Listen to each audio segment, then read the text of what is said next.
Zaraz mnie gówno znowu podpali.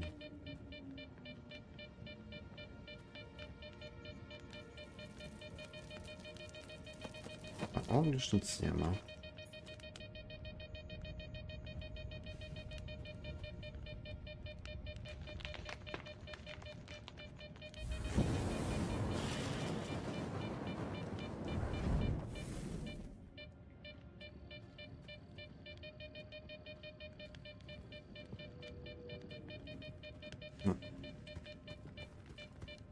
Dobra, idziemy.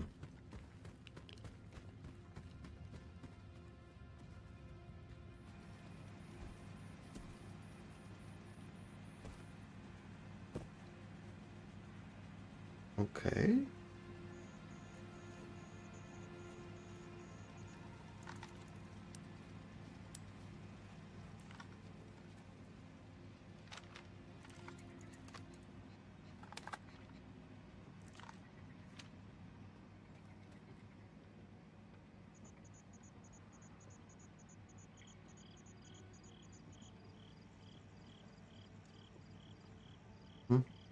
Tu mam. No wspominałaś kiedyś, że masz taki plan. A gdzie? Gdzie chcesz się uprowadzić?